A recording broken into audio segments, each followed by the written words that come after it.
सुबह अभी सूरज भी निकला नहीं था और एक माझी नदी के किनारे पहुंच गया था। उसका पैर किसी चीज से टकरा गया। झुक के उसने देखा, पत्थरों से भरा हुआ एक झोला पड़ा था। उसने अपना जाल किनारे पर रख दिया। वो सुबह सूरज के उगने की प्रतीक्षा करने लगा। सूरज उग आए, वो अपना जाल फेंके और मछलियां पकड़े।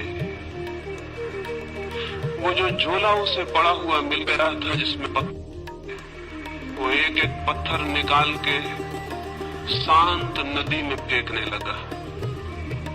सुबह के सन्नाटे में उन पत्थरों की गिरने की छपाक की आवाज सुनता, फिर दूसरा पत्थर फेंकता। धीरे धीरे सुबह का सूरज निकला, रोशनी हुई। तब तक उसने झोले के सारे पत्थर फेंक दिए थे। सिर्फ एक पत्थर उसके हाथ में रह गया। सूरज की रोशनी में देखते से ही जैसे उसके हृदय की धड़कन बंद हो गई, सांस रुक गई। उसने जिन्हें पत्थर समझ के फेंक दिया था, वे हीरे जवाहरात थे। लेकिन अब तो अंतिम हाथ में बचा था टुकड़ा, और वो पूरे झोले को फेंक चुका था। और रोने लगा, चिल्लाने लगा। इतनी संपदा उसे मिल गई थी कि अनंत जन्मों के लिए काफी थी। लेकिन अंधेरे में अनजान, अपरिचित, उसने उस सारी संपदा को पत्थर समझ के फेंक दिया था। लेकिन फिर भी वो मछुआ सौभाग्यशाली था, क्योंकि अंतिम पत्थर फेंकने के पहले सूरज निकल आया था और उसे दिखाई पड़ गया था कि उसके हाथ में हीरा है। साधारणतः सभी लोग इतने सौभाग्यशाली नहीं होते। जिंदगी बीत जाती है, सूरज नहीं निकलता, सुबह नहीं होती, रोशनी नहीं आती, और सारे जीवन के हीरे हम पत्थर समझ के फेंक चुके होते। जीवन एक बड़ी संपदा है, लेकिन आदमी सिवाय उसे फेंकने और गंवाने के कुछ भी नहीं करता है। जीवन क्या है ये भी पता नहीं चल पाता और हम उसे फेंक देते हैं। जीवन में क्या छिपा था, कौन से राज, कौन सा रहस्य, कौन सा स्वर्ग, कौन सा आनंद, कौन सी मुक्ति, उस सब का कोई भी अनुभव नहीं हो पाता और जीवन हमारे हाथ से रिक्त हो जाता है। इन आने वाले 3 दिनों में जीवन की संपदा पर ही थोड़ी सी बातें मुझे कहनी।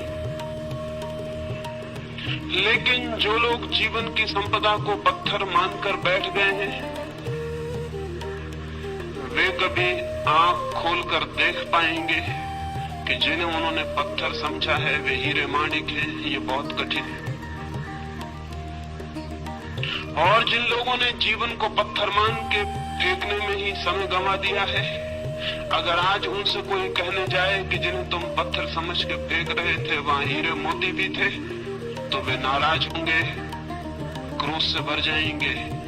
इसलिए नहीं कि जो बात कही गई वो गलत है, बल्कि इसलिए कि ये बात इस बात का स्मरण दिलाती है कि उन्होंने बहुत सी संपदा फेंक दी है। लेकिन चाहे हमने कितनी ही संपदा फेंक दी हो, अगर एक क्षण भी जीवन का शेष है, तो फिर भी हम कुछ बचा सकते हैं और कुछ जान सकते हैं और कुछ पा सकते हैं। जीवन की खोज में कभी भी इतनी देर नहीं होती कि कोई आदमी निराश होने का कारण पाए। लेकिन हमने ये मान ही लिया है अंधेरे में, अज्ञान में, कि जीवन में कुछ भी नहीं है सिवाय पत्थरों के। जो लोग ऐसा मान के बैठ गए हैं, उन्होंने खोज के पहले ही हार स्वीकार कर ली। मैं इस हार के संबंध में, इस निराशा के संबंध में, इस मान ली गई पराजय के संबंध में सबसे पहली चेतावनी ये देना चाहता हूं कि जीवन मिट्टी और पत्थर नहीं है। जीवन में बहुत कुछ है, जीवन के मिट्टी पत्थर के बीच भी बहुत कुछ छिपा है। अगर खोजने वाली आंखें हो तो जीवन से वो सीढ़ी भी निकलती है जो परमात्मा तक पहुंचती है। इस शरीर में भी जो देखने पर हड्डी मांस और चमड़ी से ज्यादा नहीं है, वो छिपा है जिसका हड्डी मांस और चमड़ी से कोई भी संबंध नहीं है। इस साधारण सी देह में भी जो आज जन्मती है, कल मर जाती है और मिट्टी हो जाती है, उसका वास है जो अमृत है, जो कभी जन्मता नहीं और कभी समाप्त भी नहीं होता है।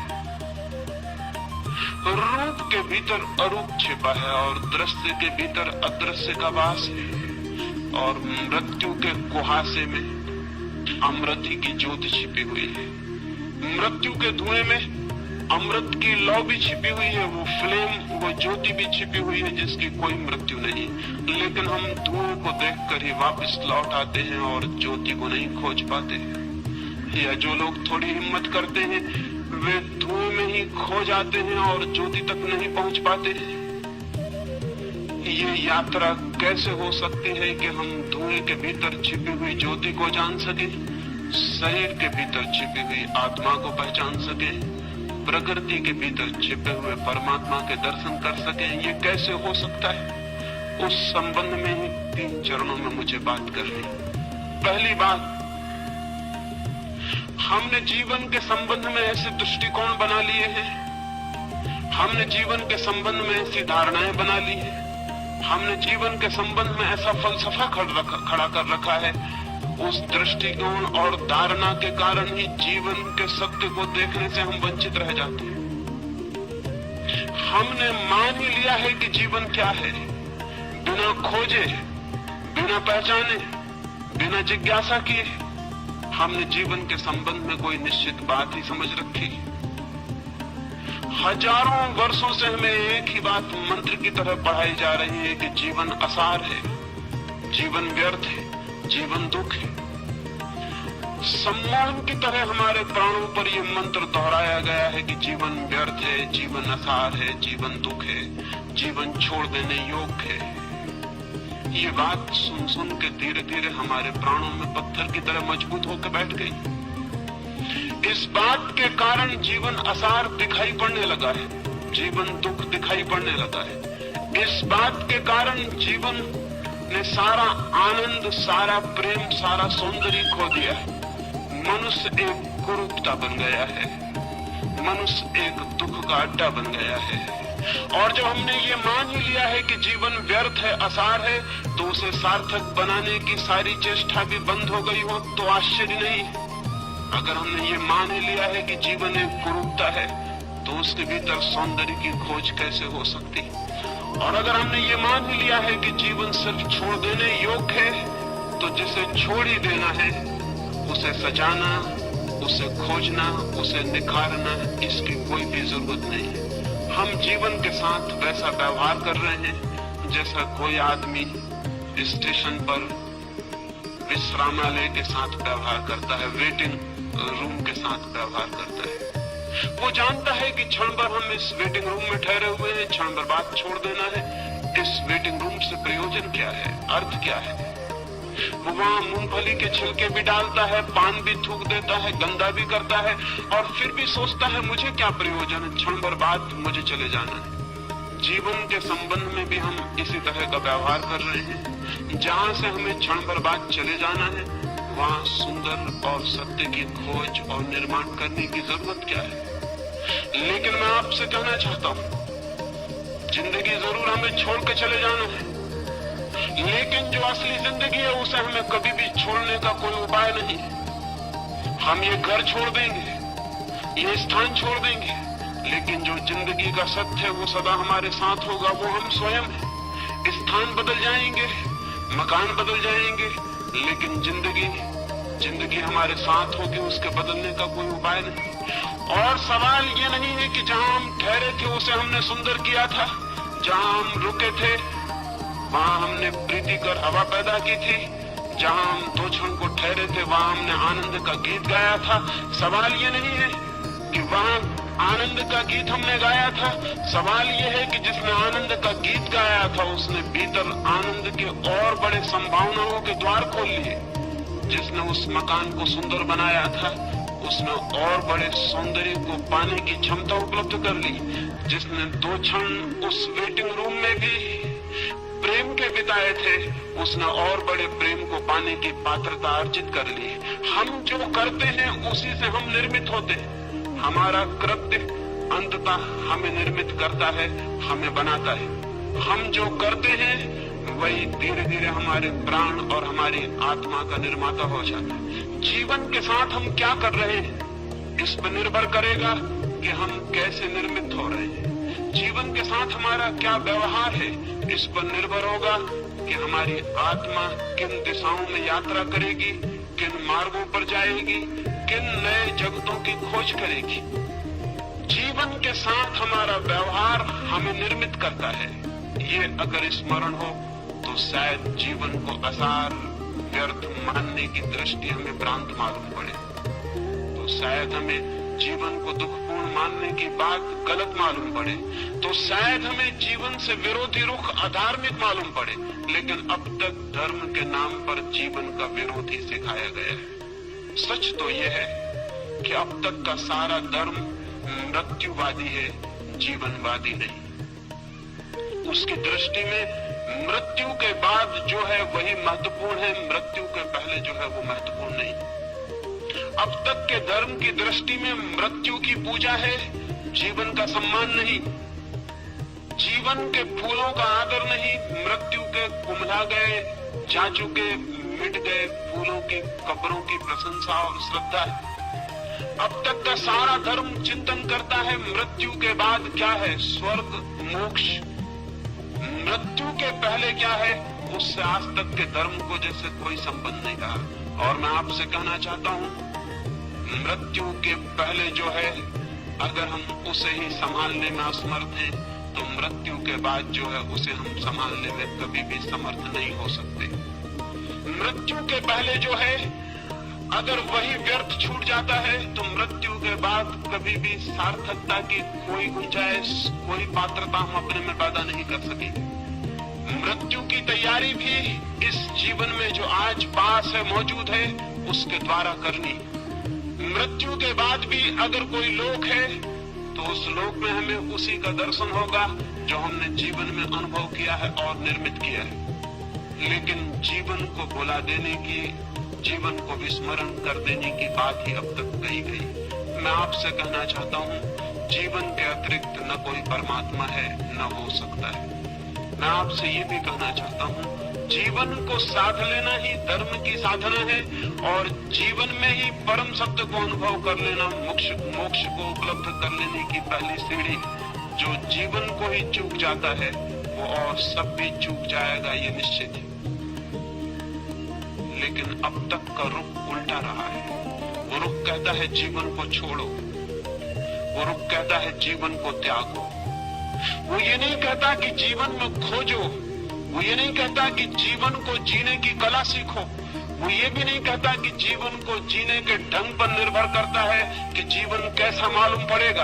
अगर जीवन अंधकारपूर्ण मालूम पड़ता है तो वो जीने का गलत ढंग है। यही जीवन आनंद की वर्षा भी बन सकता है अगर जीने का सही ढंग उपलब्ध हो जाए। धर्म को मैं जीने की कला कहता हूँ, वो आर्ट ऑफ लिविंग है। धर्म जीवन का त्याग नहीं, जीवन की गहराइयों में उतरने की सीढ़ियां हैं। धर्म जीवन की तरफ पीठ कर लेना नहीं, जीवन की तरफ पूरी तरह आंख खोलना है।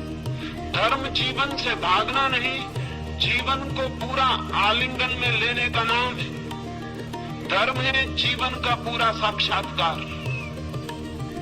यही शायद कारण है कि आज तक के धर्म में सिर्फ बूढ़े लोग ही उत्सुक रहे हैं। मंदिरों में जाएं, चर्चों में, गिरजाघरों में, गुरुद्वारों में, और वहां वृद्ध लोग दिखाई पड़ेंगे। वहां युवा दिखाई नहीं पड़ते, वहां छोटे बच्चे दिखाई नहीं पड़ते। क्या कारण?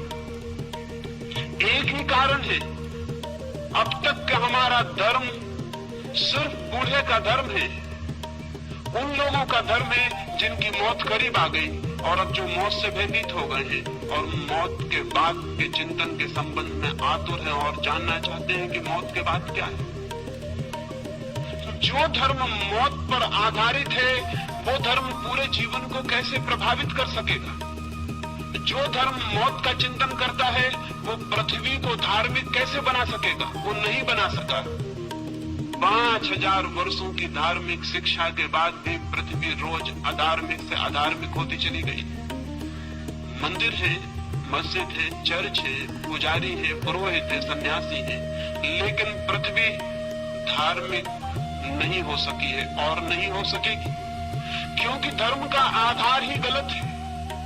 धर्म का आधार जीवन नहीं है, धर्म का आधार मृत्यु है, धर्म का आधार खिलते हुए फूल नहीं है, कब्रें हैं। जिस धर्म का आधार मृत्यु है वो धर्म अगर जीवन के प्राणों को स्पंदित न कर पाता हो तो आश्चर्य क्या है? जिम्मेवारी किसकी है? मैं इन 3 दिनों में जीवन के धर्म के संबंध में ही बात करना चाहता हूं और इसलिए पहला सूत्र समझ लेना जरूरी है। और इस सूत्र के संबंध में आज तक छिपाने की, दबाने की, भूल जाने की सारी चेष्टा की गई है, लेकिन जानने और खोजने की नहीं। और उस भूलने और विस्मृत कर देने की चेष्टा के दुष्परिणाम सारे जगत में व्याप्त हो गए। मनुष्य के सामान्य जीवन में केंद्रीय तत्व क्या है? परमात्मा, आत्मा, सत्य नहीं। मनुष्य के प्राणों में, सामान्य मनुष्य के प्राणों में जिसने कोई खोज नहीं की, जिसने कोई यात्रा नहीं की, जिसने कोई साधना नहीं की, उसके प्राणों की गहराई में क्या है? प्रार्थना, पूजा? नहीं, बिल्कुल नहीं। अगर हम सामान्य मनुष्य के जीवन ऊर्जा में खोज करें, उसके जीवन शक्ति को हम खोजने जाएं, तो न तो वहां परमात्मा दिखाई पड़ेगा, न पूजा, न प्रार्थना, न ध्यान, वहां कुछ और ही दिखाई पड़ेगा। और जो दिखाई पड़ेगा उसे भुलाने की चेष्टा की गई है, उसे जानने और समझने की नहीं। वहां क्या दिखाई पड़ेगा? हम आदमी के प्राणों को चीरें और फाड़ें और वहां खोजें। आदमी को छोड़ दें। अगर आदमी से इतर जगत की भी हम खोजबीन करें तो वहां प्राणों की गहराइयों में क्या मिलेगा? अगर हम एक पौधे की जांचबीन करें तो क्या मिलेगा? एक पौधा क्या कर रहा है? एक पौधा पूरी चेष्टा कर रहा है नए बीज उत्पन्न करने की। एक पौधे के सारे प्राण, सारा रस नए बीज इकट्ठे करने, जन्मने की चेष्टा कर रहा है। एक पक्षी क्या कर रहा है? एक पशु क्या कर रहा है? अगर हम सारी प्रकृति में खोजने जाएं तो हम पाएंगे सारी प्रकृति में एक ही क्रिया जोर से प्राणों को घेर कर चल रही है, और वो क्रिया है सतत सृजन की क्रिया, वो क्रिया है क्रिएशन की क्रिया, वो क्रिया है जीवन को पुनरुज्जीवित नए नए रूपों में जीवन देने की क्रिया। फूल बीज को संभाल रहे हैं, फल बीज को संभाल रहे हैं। बीज क्या करेगा? बीज फिर पौधा बनेगा, फिर फूल बनेगा, फिर फल बनेगा। अगर हम सारे जीवन को देखें तो जीवन जन्मने की एक अनंत क्रिया का नाम है। जीवन एक ऊर्जा है जो स्वयं को पैदा करने के लिए सतत संलग्न है और सतत चेष्टाशील। आदमी के भीतर भी वही है। आदमी के भीतर उस सतत सृजन की चेष्टा का नाम हमने सेक्स दे रखा है, काम दे रखा है। इस नाम के कारण उस ऊर्जा को एक गाली मिल गई, एक अपमान। इस नाम के कारण एक निंदा का भाव पैदा हो गया। मनुष्य के भीतर भी जीवन को जन्म देने की सतत चेष्टा चल रही है। हम उसे सेक्स कहते हैं, हम उसे काम की शक्ति कहते हैं। लेकिन काम की शक्ति क्या है? समुद्र की लहरें आकर टकरा रही हैं। समुद्र के तट से हजारों लाखों वर्षों से लहरें चली आती हैं, टकराती हैं, लौट जाती हैं, फिर आती हैं, टकराती हैं, लौट जाती हैं। जीवन भी हजारों वर्षों से अनंत अनंत लहरों में टकरा रहा है। जरूर जीवन कहीं उठना चाहता है। ये समुद्र की लहरें, जीवन की ये लहरें कहीं ऊपर पहुंचना चाहती है, लेकिन किनारों से टकराती हैं और नष्ट हो जाती हैं। फिर नई लहरें आती हैं, टकराती हैं और नष्ट हो जाती हैं। ये जीवन का सागर इतने अरबों वर्षों से टकरा रहा है, संघर्ष ले रहा है, रोज उठता है, गिर जाता है। क्या होगा प्रयोजन इसके पीछे? जरूर इसके पीछे कोई बृहत्तर ऊंचाइयां छूने का आयोजन चल रहा है। जरूर इसके पीछे कुछ और गहराइयां जानने का प्रयोजन चल रहा है। जरूर जीवन की सतत प्रक्रिया के पीछे कुछ और महानतर जीवन पैदा करने का प्रयास चल रहा है। मनुष्य को जमीन पर आए बहुत दिन नहीं हुए, कुछ लाख वर्ष हुए। उसके पहले मनुष्य नहीं था, लेकिन पशु थे। पशुओं को आए हुए भी बहुत ज्यादा समय नहीं हुआ। एक जमाना था कि पशु भी नहीं थे, लेकिन पौधे थे।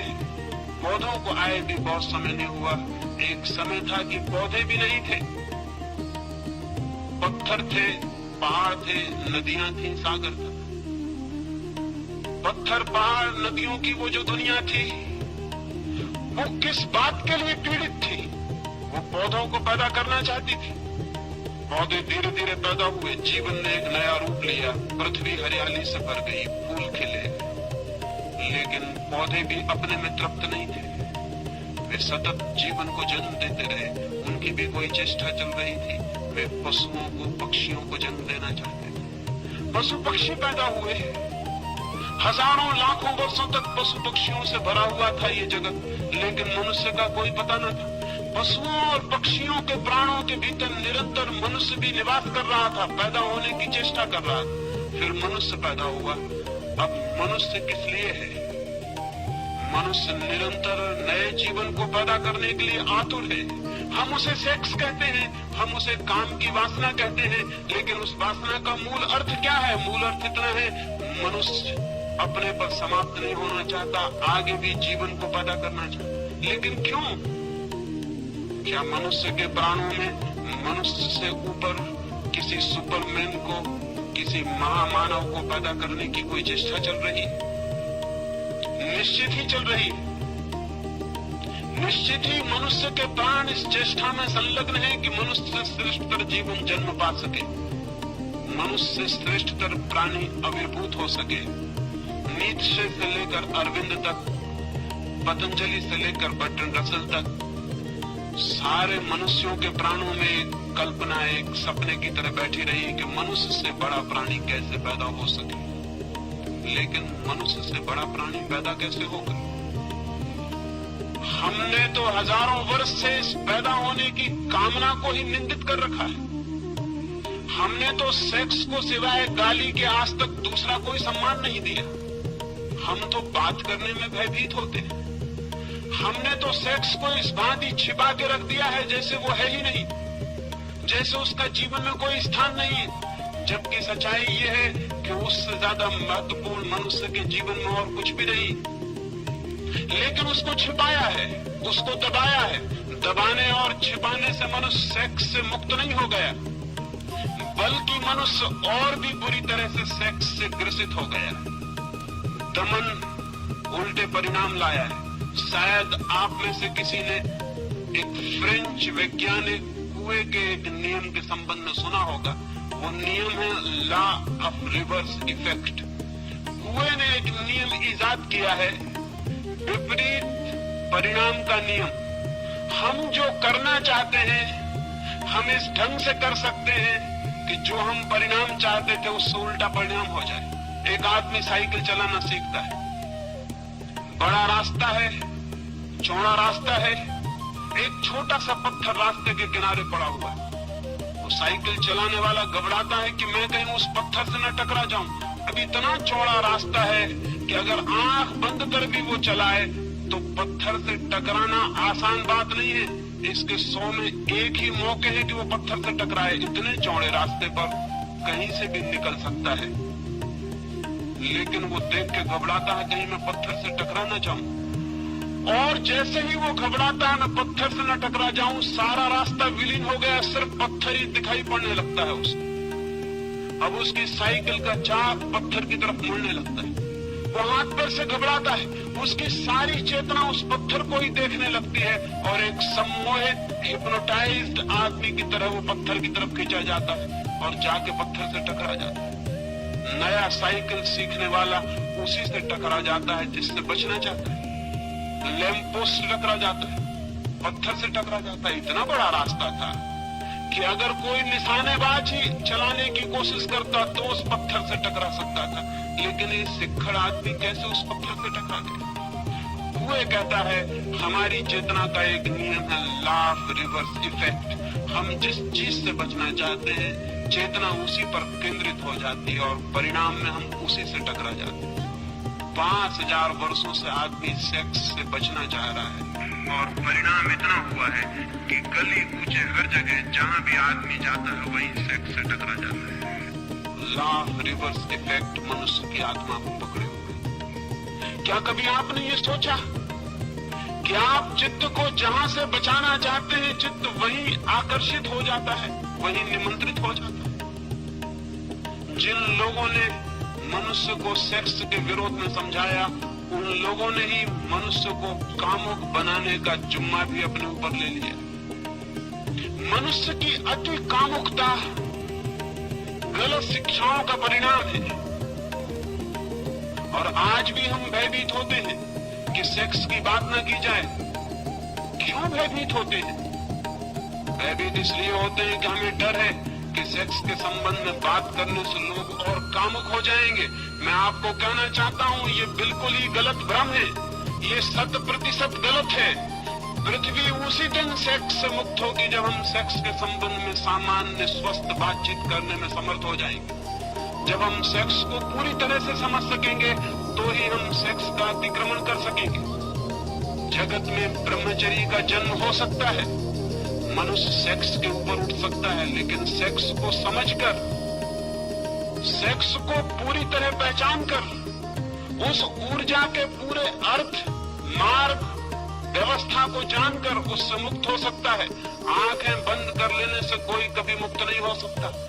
आंखें बंद कर लेने वाले सोचते हो कि आंख बंद कर लेने से शत्रु समाप्त हो गया तो वो पागल है। मरुस्थल में शुतुरमुर्ग भी ऐसा ही सोचता है। दुश्मन हमले करते हैं तो शुतुरमुर्ग रेत में सिर छिपा के खड़ा हो जाता है और सोचता है कि जब दुश्मन मुझे दिखाई नहीं पड़ रहा तो दुश्मन नहीं है। लेकिन ये तर्क शुतुरमुर्ग को हम क्षमा भी कर सकते हैं, आदमी को क्षमा नहीं किया जा सकता। सेक्स के संबंध में आदमी ने शुतुरमुर्ग का व्यवहार किया है आज तक। वो सोचता है आंख बंद कर लो सेक्स के प्रति तो सेक्स मिट गया। अगर आंख बंद कर लेने से चीजें मिटती होती तो बहुत आसान थी जिंदगी, बहुत आसान होती दुनिया। आंखें बंद करने से कुछ मिटता नहीं, बल्कि जिस चीज के संबंध में हम आंखें बंद करते हैं, हम प्रमाण देते हैं कि हम उससे भयभीत हो गए हैं, हम डर गए हैं, वो हमसे ज्यादा मजबूत है, उससे हम जीत नहीं सकते, इसलिए हम आंख बंद करते हैं। आंख बंद करना कमजोरी का लक्षण है। और सेक्स के बाबत सारी मनुष्य जाति आंख बंद करके बैठ गई। न केवल आंख बंद करके बैठ गई है, बल्कि उसने सब तरह की लड़ाई भी सेक्स से ली और उसके परिणाम, उसके दुष्परिणाम सारे जगत में ज्ञात है। अगर 100 आदमी पागल होते हैं तो उसमें से 98 आदमी सेक्स को दबाने की वजह से पागल होते। अगर हजारों स्त्रियां हिस्टीरिया से परेशान हैं तो उसमें से 100 में से 99 स्त्रियों के पीछे हिस्टीरिया के, मिर्गी के, बेहोशी के सेक्स की मौजूदगी है, सेक्स का दमन मौजूद है।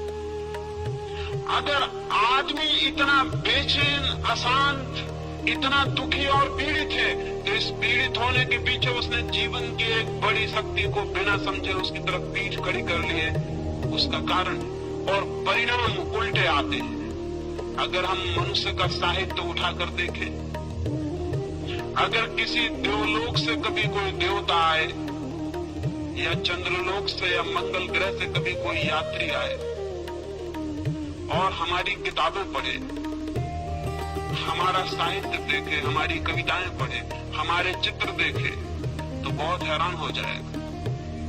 वो हैरान हो जाएगा ये जानकर कि आदमी का सारा साहित्य सेक्स पर क्यों केंद्रित है, आदमी की सारी कविताएं सेक्सुअल क्यों है, आदमी की सारी कहानियां, सारे उपन्यास सेक्स पर क्यों खड़े हैं, आदमी की हर किताब के ऊपर नंगी औरत की तस्वीर क्यों है, आदमी की हर फिल्म नंगे आदमी की फिल्म क्यों है।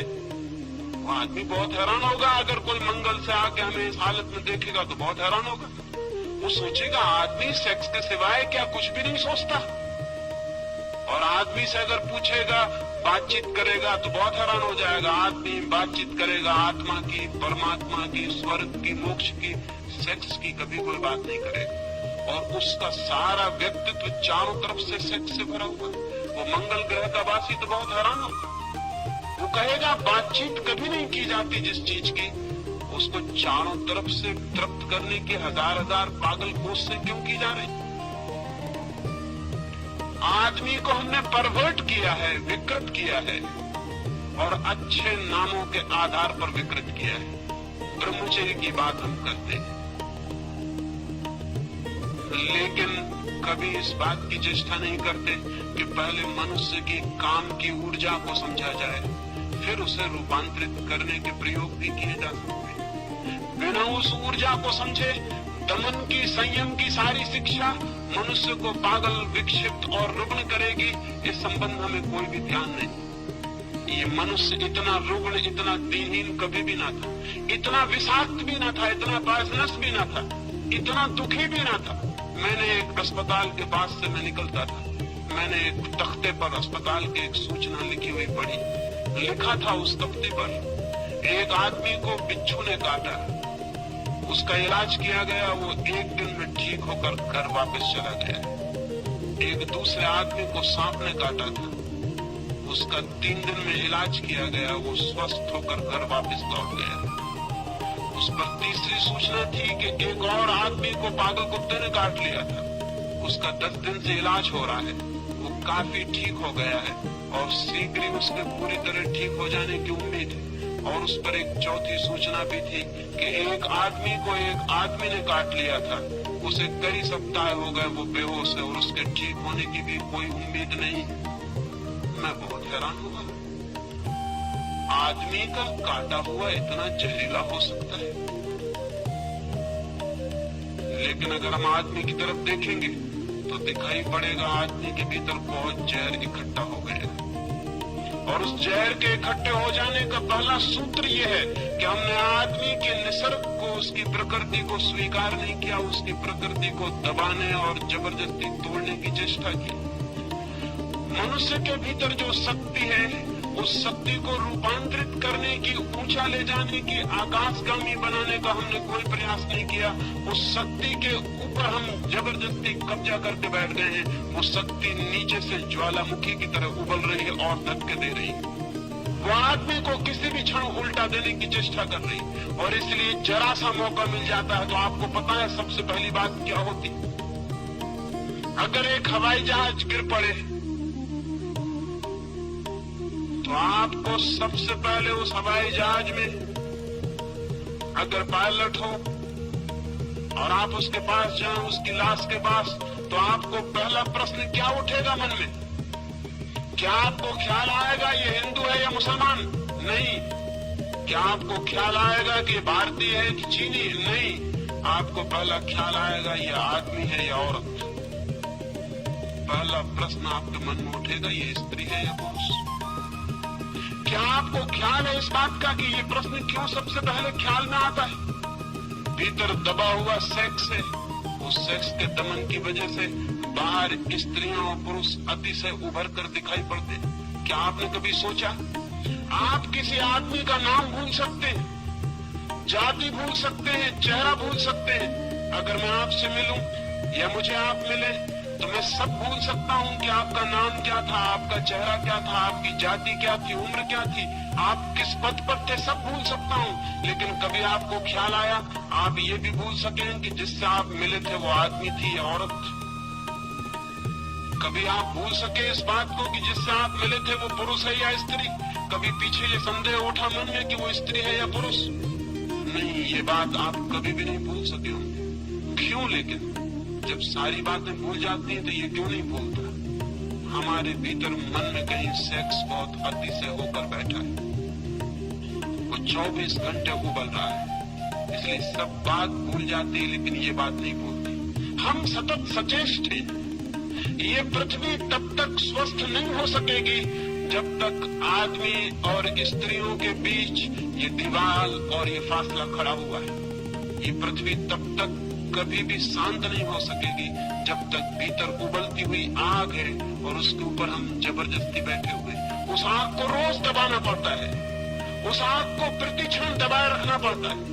वो आग हमको भी जला डालती है, सारा जीवन राख कर देती है, लेकिन फिर भी हम विचार करने को राजी नहीं होते ये आग क्या थी। और मैं आपसे कहता हूं, अगर हम इस आग को समझ लें तो ये आग दुश्मन नहीं है, दोस्त है। अगर हम इस आग को समझ लें तो ये हमें जलाएगी नहीं, हमारे घर को गर्म भी कर सकती है सर्दियों में, और हमारी रोटियां भी पका सकती है, और हमारी जिंदगी के लिए सहयोगी और मित्र भी हो सकती है। लाखों साल तक आकाश में बिजली चमकती थी, कभी किसी के ऊपर गिरती थी और जान ले लेती थी। कभी किसी ने सोचा भी ना था कि एक दिन घर में पंखा चलाएगी ये बिजली, कभी ये रोशनी करेगी अंधेरे में, ये किसी ने सोचा नहीं। आज वही बिजली हमारी साथी हो गई। क्यों? बिजली की तरफ हम आंख मूंद के खड़े हो जाते तो हम कभी बिजली के राज को न समझ पाते और न कभी उसका उपयोग कर पाते, वो हमारी दुश्मनी बनी रहती। लेकिन नहीं, आदमी ने बिजली के प्रति दोस्ताना का भाव बरता, उसने बिजली को समझने की कोशिश की, उसने प्रयास किए जानने के, और धीरे धीरे बिजली उसकी साथी हो गई। आज बिना बिजली के क्षण भर जमीन पर रहना मुश्किल मालूम होगा। मनुष्य के भीतर बिजली से भी बड़ी ताकत है सेक्स की। मनुष्य के भीतर अणु की शक्ति से भी बड़ी शक्ति है सेक्स की। कभी आपने सोचा लेकिन ये शक्ति क्या है और कैसे हम इसे रूपांतरित करें? एक छोटे से अणु में इतनी शक्ति है कि हिरोशिमा का पूरा 1 लाख का नगर भस्म हो सकता है। लेकिन क्या आपने कभी सोचा कि मनुष्य के काम की ऊर्जा का एक अणु एक नए व्यक्ति को जन्म देता है? उस व्यक्ति में गांधी पैदा हो सकता है, उस व्यक्ति में महावीर पैदा हो सकता है, उस व्यक्ति में बुद्ध पैदा हो सकते, क्राइस्ट पैदा हो सकते, उससे आइंस्टीन पैदा हो सकता है और न्यूटन पैदा हो सकता है। एक छोटा सा अणु एक मनुष्य की काम ऊर्जा का एक गांधी को छिपाए हुए है। गांधी जैसा विराट व्यक्तित्व जन्म पा सकता है, लेकिन हम सेक्स को समझने को राजी नहीं।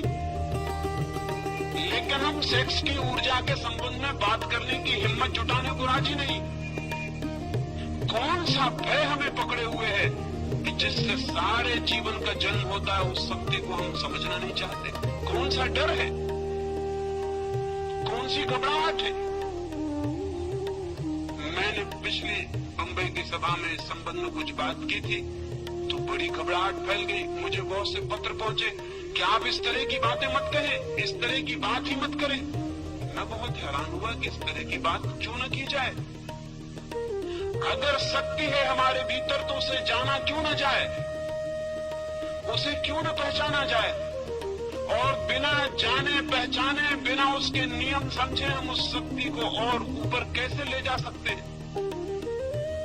पहचान से हम उसको जीत भी सकते हैं, बदल भी सकते हैं, लेकिन बिना पहचाने तो हम उसके हाथ में ही मरेंगे और सड़ेंगे और कभी उससे मुक्त नहीं हो सकते। जो लोग सेक्स के संबंध में बात करने की मनाही करते हैं, वही लोग पृथ्वी को सेक्स के गड्ढे में डाले हुए हैं, ये मैं आपसे कहना चाहता हूँ।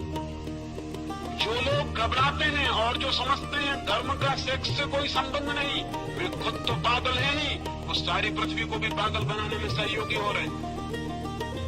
धर्म का संबंध मनुष्य की ऊर्जा के ट्रांसफॉर्मेशन से है। धर्म का संबंध मनुष्य की शक्ति को रूपांतरित करने से। धर्म चाहता है कि मनुष्य के व्यक्तित्व में जो छिपा है वो श्रेष्ठतम रूप से अभिव्यक्त हो जाए।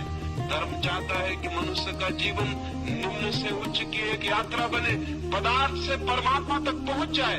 लेकिन ये चाह तभी पूरी हो सकती है हम जहां जाना चाहते हैं उस स्थान को समझना उतना उपयोगी नहीं जितना उस स्थान को समझना उपयोगी है जहां हम खड़े हैं, क्योंकि वहीं से यात्रा शुरू करनी पड़ती। सेक्स है फैक्ट। सेक्स जो है वो तथ्य है मनुष्य के जीवन का, और परमात्मा अभी दूर है। सेक्स हमारे जीवन का तथ्य है। इस तथ्य को समझ के हम परमात्मा के शब्द तक यात्रा कर भी सकते हैं, लेकिन इसे बिना समझे 1 इंच आगे नहीं जा सकते। कोल्हू के बैल की तरह इसी के आसपास घूमते रहेंगे, इसी के आसपास घूमते रहेंगे। मैंने जो पिछली सभा में कुछ बातें कही तो मुझे ऐसा लगा कि जैसे हम जीवन की वास्तविकता को समझने की भी तैयारी नहीं दिखाते, तो फिर हम और क्या कर सकते हैं और आगे क्या हो सकता है। फिर ईश्वर परमात्मा की सारी बातें सांत्वना की, कोरी सांत्वना की बातें हैं और झूठी हैं, क्योंकि जीवन के परम सत्य चाहे कितने ही नग्न हो, उन्हें जानना ही पड़ेगा, समझना ही पड़ेगा। तो पहली बात तो ये जान लेनी जरूरी है कि मनुष्य का जन्म सेक्स से होता है। मनुष्य का सारा व्यक्तित्व सेक्स के अणुओं से बना हुआ है। मनुष्य का सारा प्राण सेक्स की ऊर्जा से भरा हुआ है। जीवन की ऊर्जा अर्थात काम की ऊर्जा। ये जो काम की ऊर्जा है, ये जो सेक्स एनर्जी है, ये क्या है? ये क्यों हमारे जीवन को इतने जोर से आंदोलित करती? क्यों हमारे जीवन को इतना प्रभावित करती? क्यों हम घूम घूम कर सेक्स के आसपास इर्द गिर्द ही चक्कर लगाते हैं और समाप्त हो जाते हैं? कौन सा आकर्षण है इसका? हजारों साल से ऋषि मुनि इंकार कर रहे हैं, लेकिन आदमी प्रभावित नहीं हुआ मालूम पड़ता है। हजारों साल से वे कह रहे हैं कि मुख मोड़ लो इससे, दूर हट जाओ इससे, सेक्स की कल्पना और कामना छोड़ दो, चित्त से निकाल डालो ये सारे सपने। लेकिन आदमी के चित्त से ये सपने निकले नहीं, निकल भी नहीं सकते हैं इस बात की। बल्कि मैं तो इतना हैरान हुआ हूं, मैं वैश्याओं से भी मिला हूं, लेकिन वैश्याओं ने मुझसे सेक्स की बात नहीं की। उन्होंने आत्मा परमात्मा के संबंध में पूछताछ की।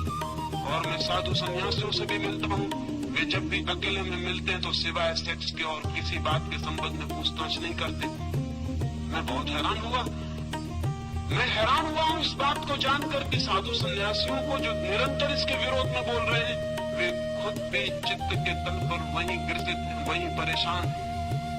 तो जनता में आत्मा परमात्मा की बात करते, लेकिन भीतर उनके भी समस्या वही होगी भी, स्वाभाविक है, क्योंकि हमने उस समस्या को समझने की भी चेष्टा नहीं की है।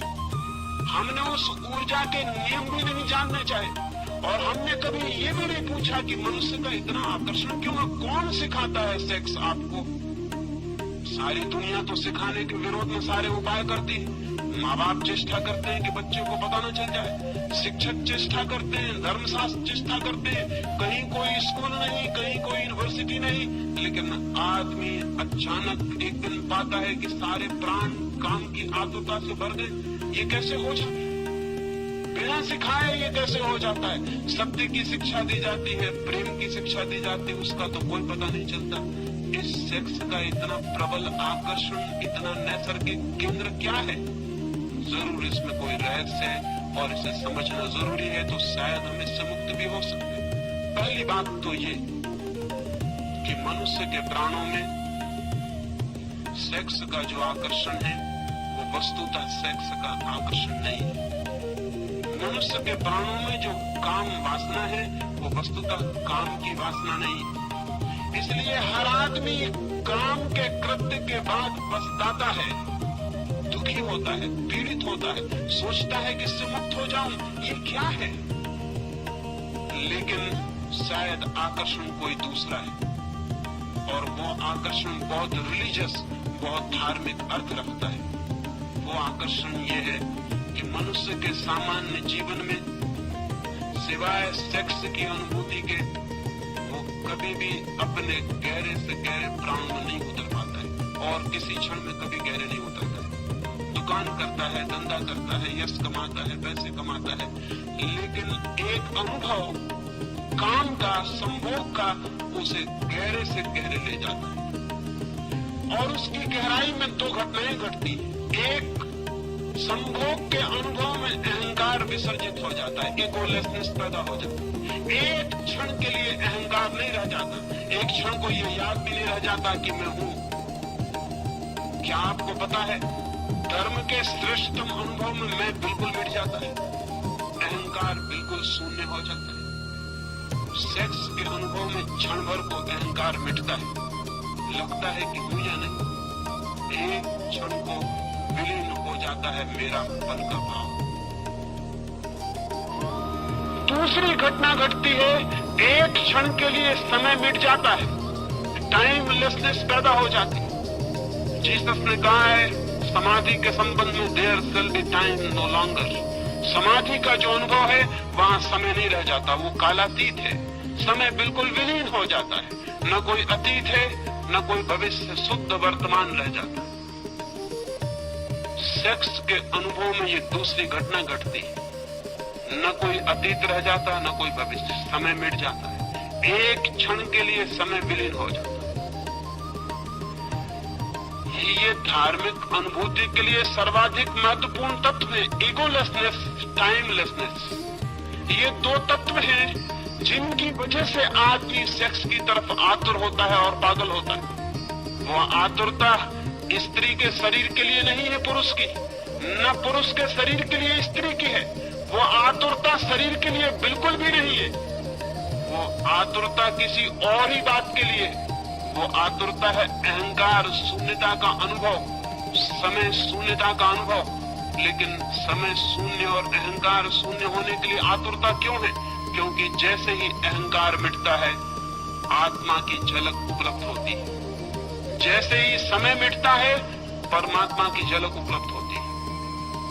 एक क्षण को होती है ये घटना, लेकिन उस एक क्षण के लिए आदमी कितनी ही ऊर्जा, कितनी ही शक्ति खोने को तैयार है। शक्ति खोने के कारण पछताता है बाद में कि शक्ति छीन हुई, शक्ति का अपव्यय हुआ, और उसे पता है कि शक्ति जितनी छीन होती मौत उतनी करीब आती। कुछ पशुओं में तो एक ही संभोग के बाद नर की मृत्यु हो जाती है। कुछ कीड़े तो एक ही संभोग कर पाते हैं और संभोग करते ही करते समाप्त हो जाते हैं। अफ्रीका में एक मकड़ा होता है, वो एक ही संभोग कर पाता है और संभोग की हालत में ही मर जाता है, इतनी ऊर्जा क्षीण हो जाती है। मनुष्य को ये अनुभव में आ गया बहुत पहले कि सेक्स का अनुभव शक्ति को क्षीण करता है, जीवन ऊर्जा कम होती है और धीरे धीरे मौत करीब आती है। पछताता है आदमी, लेकिन इतना पछताने के बाद फिर पाता है कि कुछ घड़ियों के बाद फिर वही आतुरता है। निश्चित ही इस आतुरता में कुछ और अर्थ है जो समझ लेना जरूरी है। सेक्स की आतुरता में कोई रिलीजियस अनुभव है, कोई आत्मिक अनुभव है। उस अनुभव को अगर हम देख पाए तो हम सेक्स के ऊपर उठ सकते हैं। अगर उस अनुभव को हम न देख पाए तो हम सेक्स में ही जिएंगे और मर जाएंगे। उस अनुभव को अगर हम देख पाए, अंधेरी रात है और अंधेरी रात में बिजली चमकती, बिजली की चमक अगर हमें दिखाई पड़ जाए और बिजली को अगर हम समझ लें तो अंधेरी रात को हम मिटा भी सकते हैं। लेकिन अगर हम ये समझ लें कि अंधेरी रात के कारण बिजली चमकती है तो फिर हम अंधेरी रात को और घना करने की कोशिश करेंगे ताकि बिजली चमके।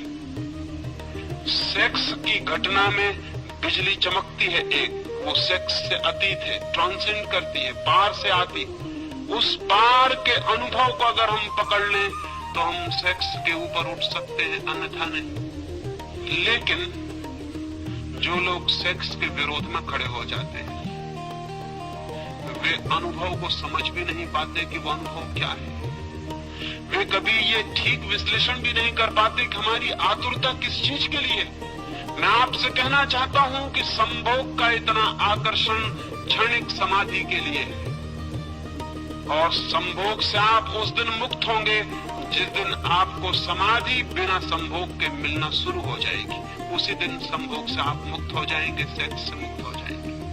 क्योंकि एक आदमी 1000 रुपए खोकर थोड़ा सा अनुभव पाता हो और कल हम उसे बता दें कि रुपए खोने की कोई जरूरत नहीं, इस अनुभव की तो खदानें भरी पड़ी हैं, तुम चलो इस रास्ते से और उस अनुभव को पालो, तो फिर वो 1000 रुपए खो के उस अनुभव को खरीदने बाजार में नहीं जाएगा।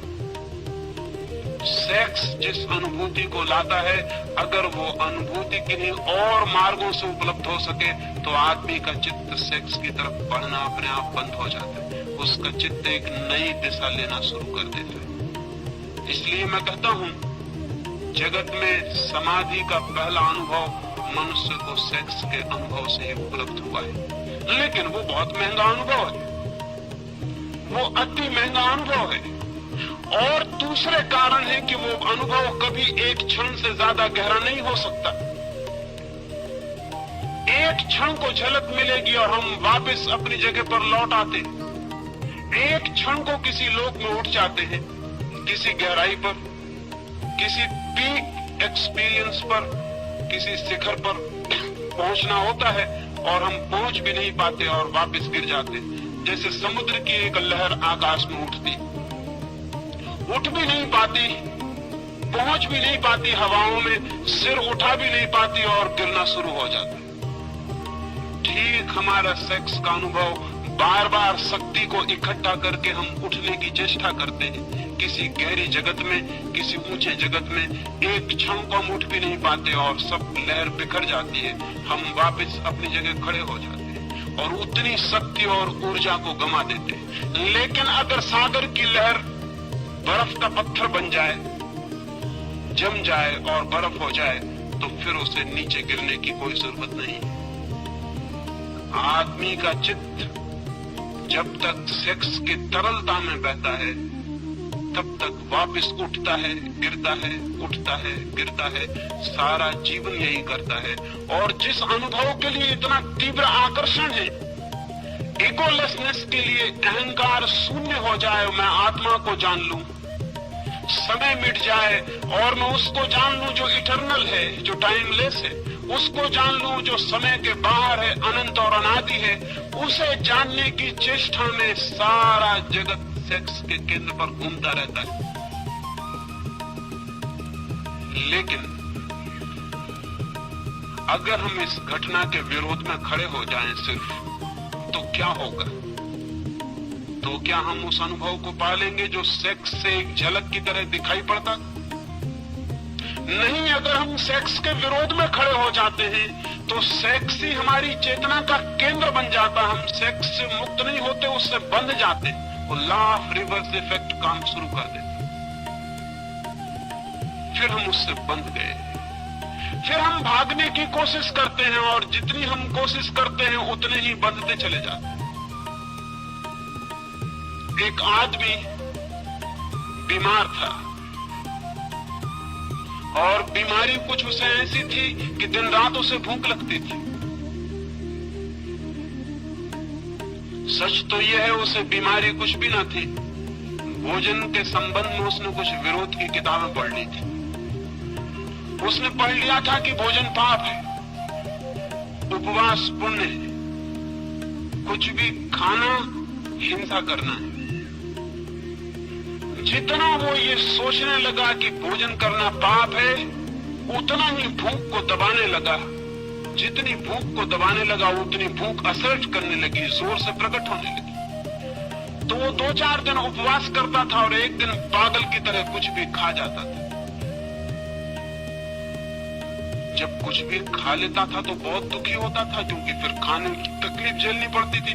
फिर पश्चाताप में 2-4 दिन उपवास करता था और फिर कुछ भी खा लेता। आखिर उसने तय किया कि ये घर रहते हुए नहीं हो सकेगा, ठीक, मुझे जंगल चले जाना चाहिए। वो पहाड़ पर गया, एक हिल स्टेशन पर जाकर एक कमरे में रहा। घर के लोग भी परेशान हो गए थे। उसकी पत्नी ने ये सोचकर कि शायद वो पहाड़ पर अब जाके भोजन की बीमारी से मुक्त हो जाएगा, उसने खुशी में बहुत से फूल उसे पहाड़ पर भिजवाए कि मैं बहुत खुश हूं कि तुम शायद पहाड़ से स्वस्थ होकर वापस लौटोगे, मैं शुभकामना के रूप में ये फूल तुम्हें भेज रही हूं। उस आदमी का वापस तार आया, उसने तार में लिखा, many thanks for the flowers, they are so delicious. उसने तार किया कि बहुत धन्यवाद फूलों के लिए, बड़े स्वादिष्ट। वो फूलों को खा गया वहां पहाड़ पर जो फूल उसको भेजे गए। अब कोई आदमी फूलों को खाएगा इसका हम ख्याल नहीं कर सकते, लेकिन जो आदमी भोजन से लड़ाई शुरू कर देगा वो फूलों को खा सकता है। आदमी सेक्स से लड़ाई शुरू किया और उसने क्या क्या सेक्स के नाम पर खाया है, इसका आपने कभी हिसाब लगाया? आदमी को छोड़कर, सभ्य आदमी को छोड़कर होमोसेक्सुअलिटी कहीं है? जंगल में आदिवासी रहते हैं, उन्होंने कभी कल्पना भी नहीं की है कि होमोसेक्सुअलिटी जैसी चीज भी हो सकती, कि पुरुष और पुरुष के साथ संभोग कर सकते हैं, ये भी हो सकता है। ये कल्पना के बाहर है। मैं आदिवासियों के पास रहा हूं और उनसे मैंने कहा कि सब लोग इस तरह भी करते हैं। वो कहने लगे हमारे विश्वास के बाहर है, ये कैसे हो सकता है? लेकिन अमेरिका में उन्होंने आंकड़े निकाले हैं, 35% लोग होमोसेक्सुअल, और बेल्जियम और स्वीडन और हालैंड में होमोसेक्सुअल्स के क्लब हैं, सोसाइटीज हैं, अखबार निकलते हैं, और वो सरकार से ये दावा करते हैं कि होमोसेक्सुअलिटी के ऊपर से कानून उठा दिया जाना चाहिए, क्योंकि 40% लोग जिसको मानते हैं, तो इतनी बड़ी माइनॉरिटी के ऊपर हमला है ये आपका। हम तो मानते हैं कि होमोसेक्सुअलिटी ठीक है, इसलिए हमको हक होना चाहिए। कोई कल्पना नहीं कर सकता कि ये होमोसेक्सुअलिटी कैसे पैदा हो गई। सेक्स के बाबत लड़ाई का ये परिणाम है। जितना सभ्य समाज है उतनी वेश्याएं हैं। कभी आपने ये सोचा कि वेश्याएं कैसे पैदा हो गई? किसी आदिवासी गांव में जाके वेश्या खोज सकते हैं आप। आज भी बस्तर के गांव में वेश्या खोजनी मुश्किल है, और कोई कल्पना मानने को राजी नहीं होता कि ऐसी स्त्रियां हो सकती हैं जो कि अपनी इज्जत बेचती हो, अपना संभोग बेचती हो। लेकिन सभ्य आदमी जितना सभ्य होता चला गया उतनी वेश्याएं बढ़ती चली गई। क्यों? ये फूलों को खाने की कोशिश शुरू हुई। और आदमी की जिंदगी में कितने विकृत रूप से सेक्स ने जगह बनाई है, इसका अगर हम हिसाब लगाने चलेंगे तो हम हैरान रह जाएंगे कि आदमी को क्या हुआ है। इसका जिम्मा किस पर है? किन लोगों पर है? इसका जिम्मा उन लोगों पर है जिन्होंने आदमी को सेक्स को समझना नहीं, लड़ना सिखाया है, जिन्होंने सप्रेशन सिखाया, जिन्होंने दमन सिखाया। दमन के कारण सेक्स की शक्ति जगह जगह से फूटकर गलत रास्तों से बहनी शुरू हो गई। सारा समाज पीड़ित और रुग्ण हो गया है। इस रुग्ण समाज को अगर बदलना है तो हमें ये स्वीकार कर लेना होगा, काम की ऊर्जा है, काम का आकर्षण है। क्यों है काम का आकर्षण?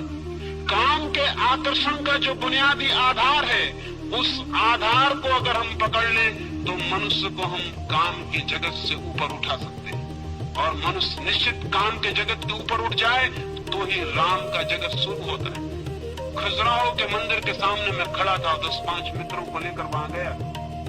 खजुराहो के मंदिर के चारों तरफ की दीवार पर तो मैथुन चित्र है, काम वासनाओं की मूर्तियां हैं। मेरे मित्र कहने लगे कि मंदिर के चारों तरफ ये क्या है? मैंने उनसे कहा, जिन्होंने ये मंदिर बनाया था वो बड़े समझदार लोग थे। उनकी मान्यता ये थी कि जीवन की बाहर की परिधि पर काम है, और जो लोग अभी काम से उलझे हैं उनको मंदिर में भीतर प्रवेश का कोई हक नहीं। फिर मैं अपने मित्रों को कहा भीतर चले, फिर उन्हें भीतर लेकर गया। वहां तो कोई काम प्रतिमा ना थी, वहां भगवान की मूर्ति थी। वे कहने लगे भीतर कोई प्रतिमा नहीं है। मैंने उनसे कहा कि जीवन की बाहर की परिधि पर काम वासना है, जीवन की बाहर की परिधि दीवार पर काम वासना है, जीवन के भीतर भगवान का मंदिर है। लेकिन जो अभी काम वासना से उलझे हैं वे भगवान के मंदिर में प्रवेश के अधिकारी नहीं हो सकते। उन्हें अभी बाहर की दीवार का ही चक्कर लगाना पड़ेगा। जिन लोगों ने ये मंदिर बनाया था वे बड़े समझदार लोग थे। ये मंदिर एक मेडिटेशन सेंटर था, ये मंदिर एक ध्यान का केंद्र था। जो लोग आते थे उनसे वो कहते थे बाहर पहले मैथुन के ऊपर ध्यान करो, पहले सेक्स को समझो, और जब सेक्स को पूरी तरह समझ जाओ और तुम पाओ कि मनुष्य मुक्त हो गया है, तब तुम भीतर आ जाना, फिर भीतर भगवान से मिलना हो सकता है। लेकिन धर्म के नाम पर हमने सेक्स को समझने की स्थिति पैदा नहीं की, सेक्स की शत्रुता पैदा कर दी। सेक्स को समझो मत, आंख बंद कर लो और घुस जाओ भगवान के मंदिर में। आंख बंद करके, आंख बंद करके कभी कोई भगवान के मंदिर में जा सका है? और आंख बंद करके अगर आप भगवान के मंदिर में पहुंच भी गए तो बंद आंख में आपको भगवान दिखाई नहीं पड़ेंगे। जिससे आप भाग कर आए हैं वही दिखाई पड़ता रहेगा, आप उसी से बंधे रह जाएंगे। शायद कुछ लोग मेरी बातें सुन के समझते हैं कि मैं सेक्स का पक्षपाती हूं। मेरी बातें सुन के शायद लोग समझते हैं कि मैं सेक्स का प्रचार करना चाहता हूं। अगर कोई ऐसा समझता हो तो उसने मुझे कभी सुना ही नहीं है, ऐसा उससे कह देना। इस समय पृथ्वी पर मुझसे ज्यादा सेक्स का दुश्मन आदमी खोजना मुश्किल है, और उसका कारण यह है कि मैं जो बात कह रहा हूं अगर वो समझी जा सकी तो मनुष्य जाति को सेक्स के ऊपर उठाया जा सकता है, अन्यथा नहीं। और जिन थोथे लोगों को हमने समझा है वो सेक्स के दुश्मन थे, वो सेक्स के दुश्मन नहीं थे। उन्होंने सेक्स में आकर्षण पैदा कर दिया, सेक्स से मुक्ति पैदा नहीं की। सेक्स में आकर्षण पैदा हो गया विरोध के कारण। मुझसे एक आदमी ने कहा है कि जिस चीज का विरोध ना हो उसको करने में कोई रस ही नहीं रह जाता। चोरी के फल खाने जितने मधुर और मीठे होते हैं उतने बाजार से खरीदे गए फल कभी नहीं होते। इसलिए अपनी पत्नी उतनी मधुर कभी नहीं मालूम पड़ती जितनी पड़ोसी की पत्नी मालूम पड़ती। वो चोरी के फल है, वो वर्जित फल है। और सेक्स को हमने एक ऐसी स्थिति दे दी, एक ऐसा चोरी का जामा पहना दिया, एक ऐसे झूठ के लिबास में छिपा दिया, ऐसी दीवारों में खड़ा कर दिया कि उसने हमें तीव्र रूप से आकर्षित कर लिया। बर्ट्रैंड रसल ने लिखा है कि जब मैं छोटा बच्चा था, विक्टोरियन जमाना था, स्त्रियों के पैर भी दिखाई नहीं पड़ते थे। वो कपड़े पहनती थी जो जमीन पर घसटता था और पैर नहीं दिखाई पड़ता। अगर कभी किसी स्त्री का अंगूठा दिख जाता था तो आदमी आतुर होकर अंगूठा देखने लगता था और काम वासना जग जाती थी। और रसल कहता है कि अब स्त्रियां करीब करीब आधी नंगी घूम रही और उनका पैर पूरा दिखाई पड़ता लेकिन कोई असर नहीं होता। तो रसल ने लिखा है कि इससे ये सिद्ध होता है कि हम जिन चीजों को जितना ज्यादा छिपाते हैं उन चीजों में उतना ही कुत्सित आकर्षण पैदा होता है। अगर दुनिया को सेक्स से मुक्त करना है तो बच्चों को ज्यादा देर तक घर में नग्न रहने की सुविधा होनी चाहिए। जब तक बच्चे घर में नग्न खेल सकें, लड़के और लड़कियां, उन्हें नग्न खेलने देना चाहिए ताकि वो एक दूसरे के शरीर से भली भांति परिचित हो जाएं और कल रास्तों पर उनको किसी स्त्री को धक्का देने की कोई जरूरत न रह जाए, ताकि वे एक दूसरे के शरीर से इतने परिचित हो जाएं कि किसी किताब पर नंगी औरत की तस्वीर छापने की कोई जरूरत न रह जाए। वे शरीर से इतने परिचित हो कि शरीर का कुत्सित आकर्षण विलीन हो सके। लेकिन बड़ी उल्टी दुनिया है। जिन लोगों ने शरीर को ढांक के छिपा के खड़ा किया है उन्हीं लोगों ने शरीर को इतना आकर्षित बना दिया है, ये हमारे ख्याल में नहीं आता। जिन लोगों ने शरीर को जितना ढांक के छिपा दिया है शरीर को उतना ही हमारे मन में चिंतन का विषय बना दिया, ये हमारे ख्याल में नहीं आता। बच्चे नग्न होने चाहिए, देर तक नग्न खेलने चाहिए। लड़के और लड़कियां एक दूसरे को नग्नता में देखना चाहिए ताकि उनके पीछे कोई भी पागलपन न रह जाए और उनके इस पागलपन का जीवन भर रोग उनके भीतर न चलता है। लेकिन वो रोग चल रहा है और उस रोग को हम बढ़ाते चले जाते हैं। उस रोग के फिर हम नए नए रास्ते खोजते हैं। गंदी किताबें छपती हैं जो लोग गीता के कवर में भीतर रख के पढ़ते, बाइबल में दबा लेते हैं और पढ़ते। ये गंदी किताबें, तो हम कहते हैं ये गंदी किताबें बंद होनी चाहिए, लेकिन हम ये कभी नहीं पूछते कि गंदी किताबें पढ़ने वाला आदमी पैदा क्यों हो गया है। हम कहते हैं नंगी तस्वीरें दीवारों पर नहीं लगनी चाहिए, लेकिन हम कभी नहीं पूछते कि नंगी तस्वीरें कौन आदमी देखने को आता है। वही आदमी आता है जो स्त्रियों के शरीर को देखने से वंचित रह गए। एक कुतूहल जाग गया है, क्या है स्त्री का शरीर। और मैं आपसे कहता हूं, वस्त्रों ने स्त्री के शरीर को जितना सुंदर बना दिया है उतना सुंदर स्त्री का शरीर है नहीं। वस्त्रों में ढांक कर शरीर छिपा नहीं है और उघड़ के प्रकट हुआ है। ये सारी की सारी चिंतना हमारी विपरीत फल ले आई। इसलिए आज एक बात आपसे कहना चाहता हूं पहले दिन की चर्चा में, वो ये, सेक्स क्या है, उसका आकर्षण क्या है, उसकी विकृति क्यों पैदा हुई है। अगर हम ये तीन बातें ठीक से समझ लें तो मनुष्य का मन इनके ऊपर उठ सकता है। उठना चाहिए, उठने की जरूरत है, लेकिन उठने की चेष्टा गलत परिणाम लाई है, क्योंकि हमने लड़ाई खड़ी की है, हमने मैत्री खड़ी नहीं की, दुश्मनी खड़ी की है, सप्रेशन खड़ा किया है, दमन किया है, समझ पैदा नहीं की। अंडरस्टैंडिंग चाहिए, सप्रेशन नहीं, समझ चाहिए। जितनी गहरी समझ होगी मनुष्य उतना ही ऊपर उठता है, जितनी कम समझ होगी उतना ही मनुष्य दबाने की कोशिश करता है, और दबाने के कभी भी कोई सफल परिणाम, सुफल परिणाम, स्वस्थ परिणाम उपलब्ध नहीं होते। मनुष्य के जीवन की सबसे बड़ी ऊर्जा है काम, लेकिन काम पर रुक नहीं जाना है, काम को राम तक ले जाना है। सेक्स को समझना है ताकि ब्रह्मचर्य फलित हो सके, सेक्स को जानना है ताकि हम सेक्स से मुक्त हो सकें और ऊपर उठ सकें। लेकिन शायद ही आदमी जीवन भर अनुभव से गुजरता है, शायद ही उसने समझने की कोशिश की हो कि संभोग के भीतर समाधि का क्षण भर का अनुभव है, वही अनुभव खींच रहा है, वही अनुभव आकर्षित कर रहा है, वही अनुभव पुकार दे रहा है कि आओ। ध्यान पूर्वक उस अनुभव को जान लेना है कि कौन सा अनुभव मुझे आकर्षित कर रहा है, कौन मुझे खींच रहा है। और मैं आपसे कहता हूं, उस अनुभव को पाने के सुगम रास्ते हैं ध्यान, योग, सामायिक, प्रार्थना, सब उस अनुभव को पाने के मार्ग हैं। लेकिन वही अनुभव हमें आकर्षित कर रहा है, ये सोच लेना, जान लेना जरूरी है। एक मित्र ने मुझे लिखा कि आपने ऐसी बातें कही कि माँ के साथ बेटी बैठी थी वो सुन रही है, बाप के साथ बेटी बैठी वो सुन रही है, ऐसी बातें सबके सामने नहीं करनी चाहिए।